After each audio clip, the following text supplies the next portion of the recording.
내가 죽고 내가 살아야 하는데 내가 죽고 내가 살았으니 이 어찌된 일이냐. 어느 날 전쟁터의 이순신에게 편지 한 통이 날아옵니다. 겉봉을 뜯기도 전부터 장군의 손이 파르르 떨립니다. 살과 뼈가 다 떨리는 불길한 예감. 그 안에는 사랑하는 막내 아들 면의 전사 소식이 담겨 있었습니다. 하늘이 어찌 이다지도 어지신가. 마음이 죽고 껍데기만 남았구나. 전쟁터에선 호랑이 같던 장군이 소금을 실은 배 구석에 주저앉아 짐승처럼 울부짖습니다. 그는 영웅이기 전에 자식을 가슴에 묻은 평범한 아버지였습니다. 오늘 우리는 갑옷 뒤에 숨겨진 인간 이순신의 진짜 얼굴을 마주합니다. 반갑습니다. 역사의 숨은 이야기를 찾아드리는 역사의 인물, 여긴입니다.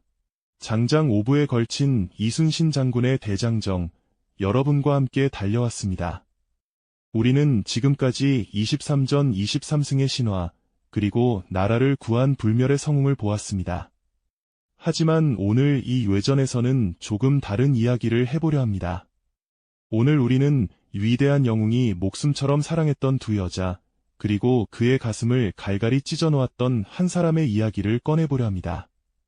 사회생활을 하다 보면 밖에서는 강한 척, 아무렇지 않은 척 일을 하지만 집안에 근심이 있거나 사랑하는 사람에게 문제가 생겨 심장이 덜컥 내려앉는 그런 날이 있습니다.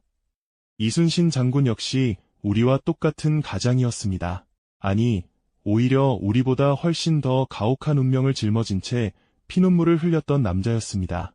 오늘 그가 난중일기에 숨겨두었던 진짜 속마음을 함께 들여다보겠습니다. 우리는 흔히 영웅은 슬픔도 없을 것이라 생각합니다. 하지만 이순신 장군은 누구보다 많이 울었고 누구보다 깊이 절망했습니다.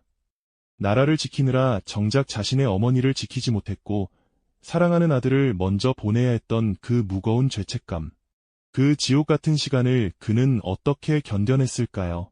세상의 모든 짐을 지고도 말 못할 아픔을 가슴에 묻고 사는 여러분께 오늘 이순신의 눈물이 깊은 위로가 되길 바랍니다. 사실 이순신 장군도 처음부터 강철 같은 군인은 아니었습니다. 그는 사람이었고 때로는 약해졌으며 때로는 술의 힘을 빌려 겨우 잠들기도 했습니다.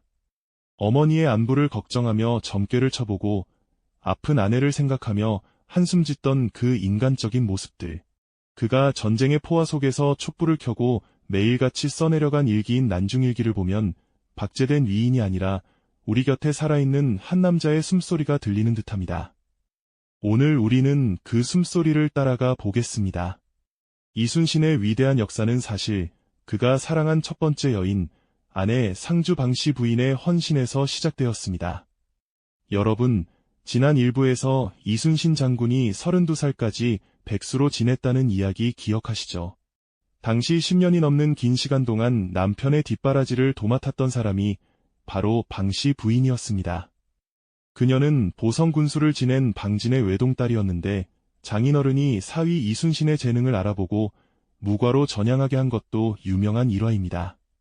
방씨 부인은 강단 있는 여인이었습니다.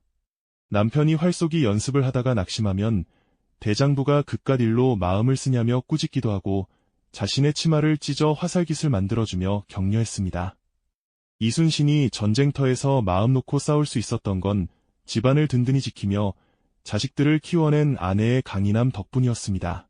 기록에 따르면 방씨 부인은 이순신이 전방에서 싸울 때 집안의 노비들과 함께 농사를 짓고 옷을 지어보내며 군수품을 조달하는 역할까지 수행했다고 합니다. 장군은 일기에 아내의 병세가 위중하다는 소식을 듣고 마음이 어지럽다라고 적기도 했습니다. 밖에서는 일본군을 벌벌 떨게 하는 장군이었지만 안에서는 아픈 아내를 걱정하며 한숨을 내쉬는 평범한 남편이었던 것이죠. 이 두 사람의 깊은 신뢰와 사랑이 없었다면 우리가 아는 성웅 이순신은 존재하지 않았을지도 모릅니다. 이순신이 사랑한 두 번째 여인, 그리고 그의 인생에서 가장 큰 정서적 지주였던 분은 바로 어머니 초계변씨 부인이었습니다. 이순신은 소문난 효자였습니다. 전쟁 중에도 어머니의 밥상을 걱정하고 편지가 늦어지면 밤잠을 설쳤습니다. 난중일기에는 어머니에 대한 그리움이 사무치게 기록되어 있습니다.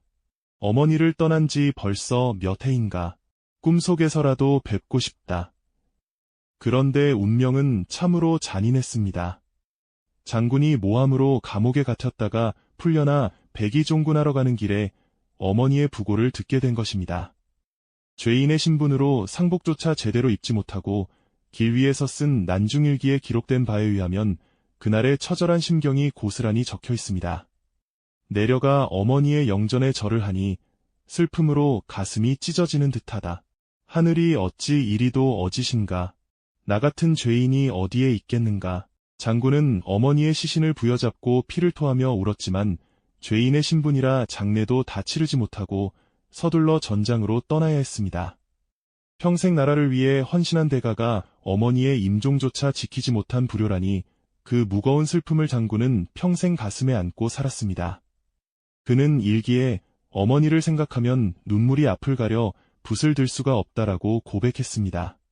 이제 이순신의 가슴을 가장 아프게 했던 한 사람, 바로 셋째 아들 면의 이야기를 해보려 합니다. 면은 아들들 중에서도 가장 아버지를 닮아 무예가 출중하고 성격이 쾌활했다고 합니다. 장군은 면을 보며 내 자식 중에 나를 가장 많이 닮은 놈이라며 늘 자랑스러워했죠. 하지만 정유재란 당시 일본군이 아산의 이순신 본가를 습격하는 사건이 벌어집니다. 21살의 젊은 아들 면은 어머니와 집을 지키기 위해 일본군에 맞서 용맹하게 싸웠지만 수적인 열세를 이기지 못하고 그만 전사하고 맙니다. 명량해전에 대승을 거두고 얼마 되지 않아 날아온 비보였습니다. 장군은 이 소식을 듣고 며칠을 먹지도 자지도 못하며 오열했습니다.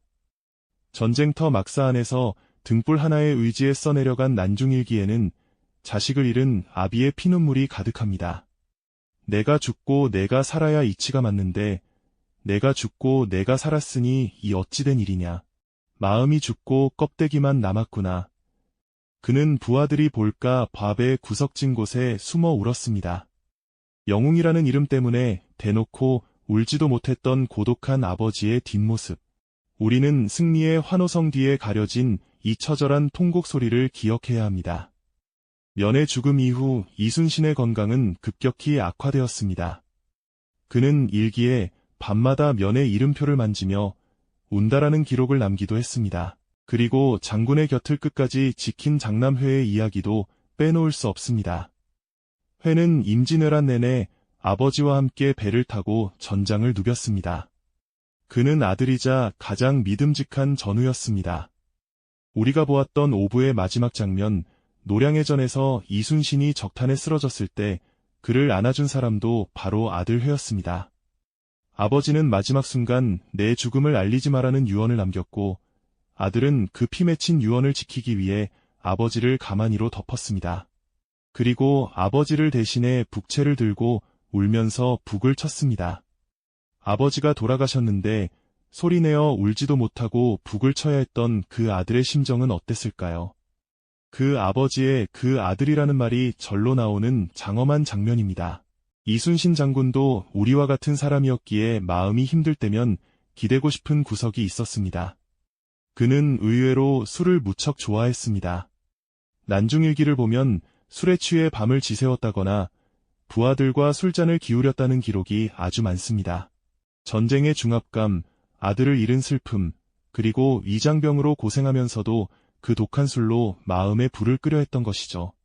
또한 장군은 유점 치는 것을 좋아했습니다. 아내나 아들의 건강이 걱정될 때, 혹은 전투의 운명이 궁금할 때 유들 던져 점괘를 보았습니다. 점괘가 좋게 나와서 마음이 조금 놓인다는 기록을 보면 천하의 영웅도 사랑하는 사람들의 안위 앞에서는 한없이 약해지는 평범한 사람이었음을 깨닫게 됩니다. 오늘 우리는 갑옷 속에 감춰졌던 인간 이순신의 가족사를 살펴보았습니다. 그는 완벽한 신이 아니었습니다. 아내에게 늘 미안해하고 어머니의 죽음에 통곡하며 자식의 죽음 앞에 무너져 내렸던 나약한 인간이었습니다. 하지만 그는 그 모든 슬픔과 고통을 짊어진 채 다시 갑옷을 입고 바다로 나갔습니다. 자신이 무너지면 자신의 가족뿐만 아니라 조선의 모든 가족이 무너질 것을 알았기 때문입니다. 그의 승리는 단순히 전술의 승리가 아니라 사랑하는 사람들을 지키기 위해 자신의 슬픔을 억누른 인간의 승리였습니다. 여러분은 오늘 어떤 생각이 드셨나요? 저는 이순신 장군의 인간적인 아픔을 보며 지금 우리 곁에 있는 가족의 소중함을 다시 한번 생각하게 됩니다. 세상이 아무리 힘들고 거친 파도가 몰아쳐도 우리가 버틸 수 있는 건 돌아갈 집이 있고 기다려주는 가족이 있기 때문 아닐까요? 이순신 장군이 그토록 지키고 싶어 했던 평범한 일상이 오늘 여러분의 곁에 있기를 진심으로 바랍니다. 오늘 인간 이순신의 이야기가 여러분의 가슴에 작은 울림을 주었다면 구독과 좋아요 부탁드립니다. 그리고 지금 생각나는 소중한 가족에게 전하고 싶은 따뜻한 한마디를 댓글로 남겨주세요. 다음 외전 2부에서는 조금 더 흥미로운 시선을 따라가 보려 합니다. 우리가 아닌 적국 일본의 눈에 비친 이순신은 어떤 존재였을까요? 왜 그들은 이순신을 바다의 악마라 부르며 공포에 떨었고 동시에 전쟁의 신으로 추앙하게 되었을까요? 일본의 기록 속에 생생하게 남겨진 이순신에 대한 경외심, 그 놀라운 이야기로 찾아오겠습니다. 지금까지 역사의 인물 여긴이었습니다. 다음 영상에서 뵙겠습니다. 고맙습니다.